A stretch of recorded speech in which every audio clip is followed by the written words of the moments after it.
Алғашқы кадрларда ерлі-зайыптылардың жаны туған сәбиін көліктен балалар үйі мен алтын тұшпара бірге біріктірілген мейрамхана жаққа қалай лақтырып жібергенін көреміз. Баспана иесі Вонг мырза сәбиді таңертең байқап қолына алады. Енді басқа жетім балалармен бірге Норбиттің де жаңа өмірі басталады. Көп ұзамай ол кішкентай Кейтпен дос болып, екеуі бәрін бірге жасайтын болады. Бір күні балалар тіпті ойнап өтірік үйлену тойын өткізеді. Бірақ 2 аптадан кейін Кейтті асырап алады. Норбит біраз уақыт өзін өте жалғыз сезінеді. Балалар оған тиісіп мазақ етіп жүреді. Бірақ бір кезде Распюша деген ұзын бойлы семіз қыз оны қорғап көмектеседі. Қыз балаға енді мен сенің қызың боламын деп айтады. Сол күннен бастап олар ажырамайды. Распюша Норбитті қорғап, басқа жігіттер оны мазақ етуді қояды. Распюшаның 3 ағасы бар. Үлкен қара Джек, Блум және Эрл. Латимер отбасы борышкерлерден қарыздарды алумен айналысады. Уақыт өте келе Норбит пен Распюша жақындай түседі. Норбит Латимер құрылыс компаниясында есепші болып жұмыс істей бастайды. Сөйтіп Распюша және Норбит үйленеді. Үлкен Джек күйеу баласына егерде апасын ренжітетін болса, жаман болатынын ескертеді. Үйленуінің уақыты келеді. Күйеуінің бақытсыздығына Распюша сүйіспеншілікке толы болады. Осылай екеуінің отбасылық өміріне біршама жыл өтеді. Распюша көршілермен ұрсысып, машинаға сыймай Норбитті орындықты жылжыттың деп айыптайды. Ағайынды Латимер Вонг мырзаға оның балалар үйі мейрамханасын сатып алуды ұсынады. Бірақ ол сатылмайтынын айтып қуып жібереді. Распюша би сабағына келеді. Ол тренер Бастерге майысып жеке сабақ сұрайды. Бастер егер ол ағаларын оның бейне курсына демеушілік жасауға көндірсе, жеке сабақ өткізуге болатынын айтады. Норбит әйеліне тамақ сатып алады. Үйіне оралғанда әйелінің үйге ерте келгені біртүрлі болып көрінеді. Ішке кіргенде ол біртүрлі дыбыстарды естіп, Распюша мен тренерді төсекте ұстап алады. Бастер ақталмақ болады, содан қашып кетеді. Норбит әйелінің оған шөп шалғанын таңқалып, әйелін балағаттайды. Ашулы Распюша жолындағының бәрін бұзып, оның соңынан жүгіреді. Қудалау аяқталғаннан соң Норбит неке жүзігін қоқыс жәшігіне лақтырады. Кешке ол Вонг мырзаның балалар үйіндегі балаларға арнап қойылым қояды. Кенеттен оның балалық шақтағы досы Кейт келеді. Олар құшақтасады. Кейін Кейт Атлантадағы отелесін сатып, осында жетімдер үйін сатып алуға оралғанын айтады. Олар сейсенбіде бірге түскі ас ішуге келіседі. Норбит қуанып кездесуді асыға күтеді. Бір күні Бастер Распюшаға кезекті жеке сабақ беру үшін келеді. Бірақ Норбит ренжіген жоқ, өйткені оның барлық ойы Кейтте болады. Алайда түскі ас кезінде ол оған өзінің күйеу жігіті Дионды таныстырады, және бұл өте жағымсыз тосынсый болады. Үйдің табалдырығында отырған Норбиттің көңіл күйі болмады. Түнде Распюшаның қорылдағанынан ұйықтай алмайды. Келесі күні кешке Распюша Норбиттің сүйікті иті Ллойдты басып өтпек болады. Содан Норбит заттарын жинай бастайды. Өйткені Ллойд өле жаздайды. Оны бүкіл дүние мүлкін әйеліне жазып қойғаны да тоқтатпады.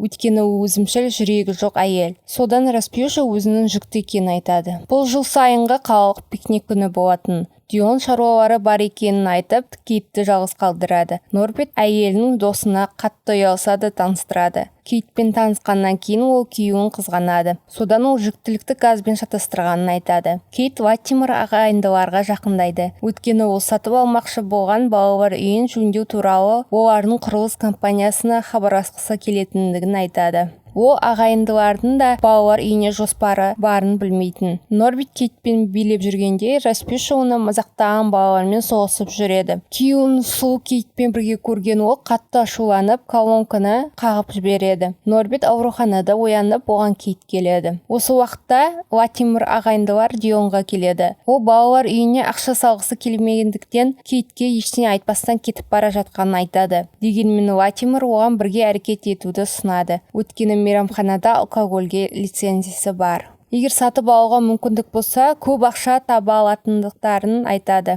Мүлік ортақ болу үшін ол Кейтке тезірек үйлену керек екенін айтады. Кейт Норбитке өзінің балалар үйіне жұмыс істеуді ұсынады. Олар сол күні кешке аквапаркте кездесуге келіседі. Дион Кейтке ұсыныс жасап, қыз келіседі. Белгіленген күні Норбит елеусіз кете алмады. Сондықтан Распюшаны өзімен бірге аквапаркке апаруға мәжбүр болады. Онда ол турникеттен өте алмағандықтан нағыз погром ұйымдастырады. Ол Кейтпен күннің көзінде жатқанда Распюша Норбиттің семіз әйелдерді ұнататынын айтады. Распюша тамақ алуға кеткенде Кейт Норбитке олардың осы сенбіде Дионға күйеуге шығатынын айтады. Кейттің горкадан сырғанап бара жатқанын көрген Распюша семіздігіне байланысты оны өткізбеуге тырысса да, сырғанауға шешім қабылдайды. Распюша қабырғаны жарып өтіп қонған кезде бассейндегі барлық суы шашырайды. Норбит өмірінің махаббаты үйленетіндіктен күйзеліске түседі. Кейт оған телефон соғып кездесуді өтінгенде, ол еш оянбастан келіседі. Құжаттарды апару керек деп әйеліне өтірік айтады.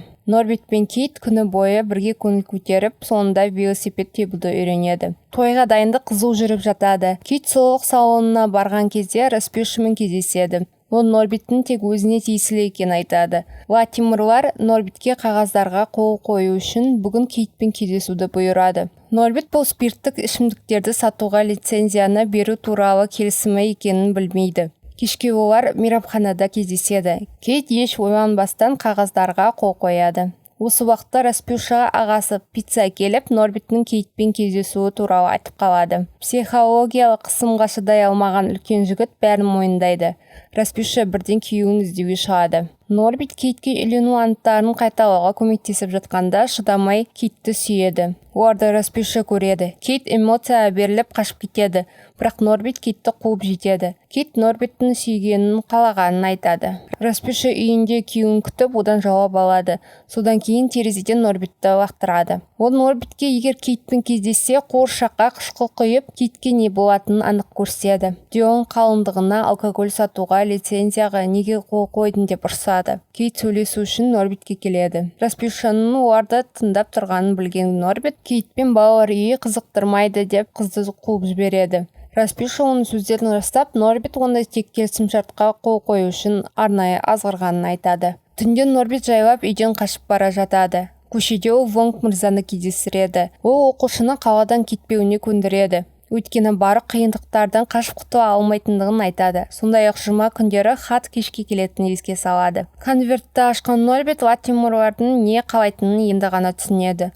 Ол Кейтке қоңырау шалып, ескерту айтқысы келді. Бірақ Кейт тыңдағысы келмейді. Латимер оның үйден кетуіне жол бермейді. Олар Норбитті подвалға қамап қояды. Той күні Распюша және оның ағалары мерекеге аттанады. Бірақ ағаларының бірі Норбитті қарау үшін қалады. Вонг мырза Кейтті қолдап күйеуіне апарады. Норбит терезе арқылы қашып кетеді. Байғұс күзетші дереу отбасында қашып кеткенін хабарлайды. Олар оны іздеуге кетеді. Вонг мырзаның өтініші бойынша Норбиттің ескі достары неке қию рәсімін болдырмау үшін кедергі бола бастайды. Отбасы оны тез табады, алайда ол қашып үлгереді. Норбит неке қиылғанға дейін келіп үлгереді. Ол Кейтті жақсы көретінін айтады. Сондай-ақ Распюшаға ажырасқысы келетінін айтады. Норбит барлығына алаяқ Дион туралы айтып береді.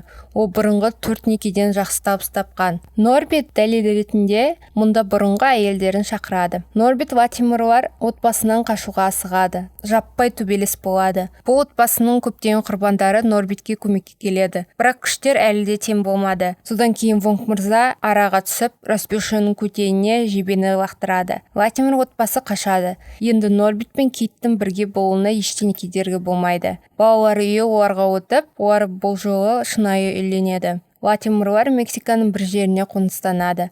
Сонда олар өз клубтарын ашады. Распюша онда басты жұлдыз болады.